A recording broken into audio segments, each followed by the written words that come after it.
ओम नमो प्रभु रामलाल जी पार ब्राह्मणे नमः।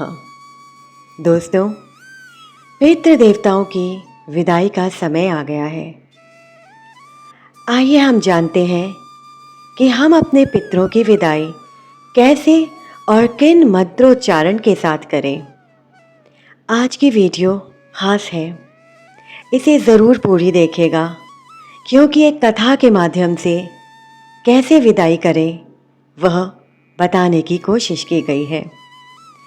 पीस बात में आपका बहुत बहुत स्वागत है।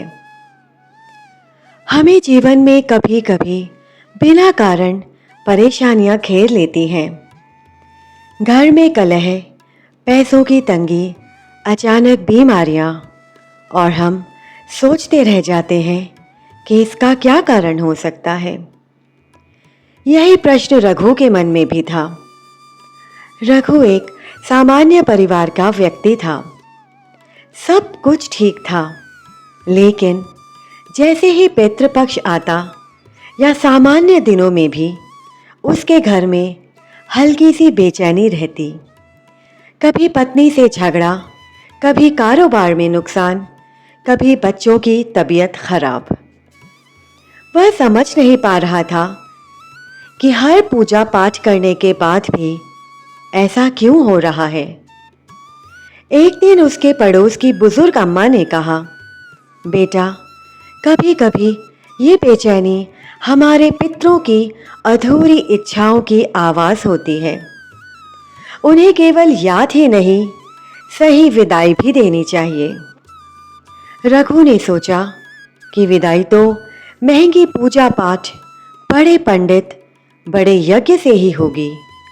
पर अम्मा मुस्कुराकर बोली, नहीं बेटा, पितृ वैभव से नहीं बल्कि श्रद्धा से बंधे होते हैं।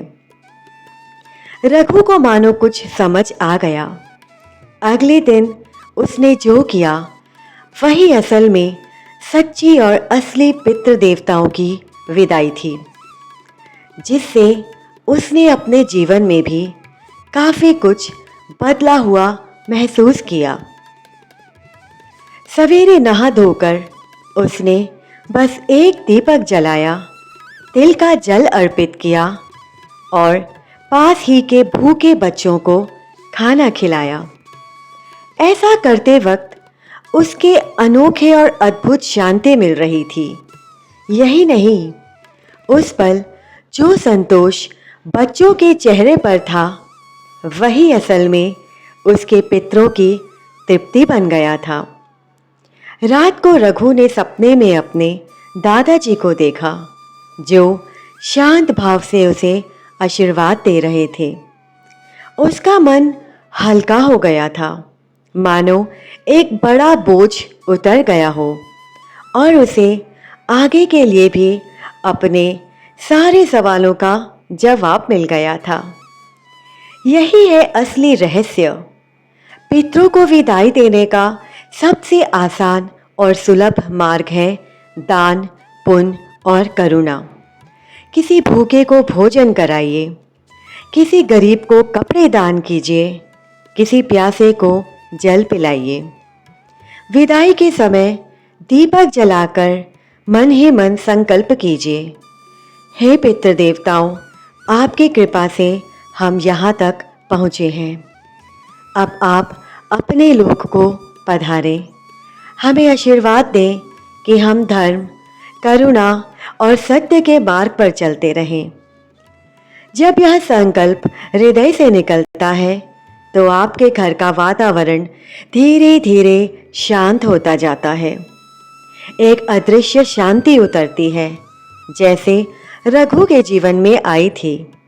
और याद रखिए, किसी गरीब की आंखों का आंसू, किसी भूखे की मुस्कान, वही पितरों के लिए सबसे बड़ा पितृदान है। अंत में यह छोटा सा संकल्प मंत्र बोल सकते हैं, ओम पितृभ्यः स्वाहा, ओम सर्व पितृभ्यः शांति। यानी, हे पितृ देवताओं, हमारी श्रद्धा स्वीकार करें, हमारे कुल को आशीर्वाद दें और हमें अंधकार से प्रकाश की ओर ले चलें। आशा करती हूँ वीडियो से आप बहुत कुछ समझ गए होंगे। मिलेंगे अगली वीडियो में द पीस पाथ में। तब तक के लिए नमस्कार।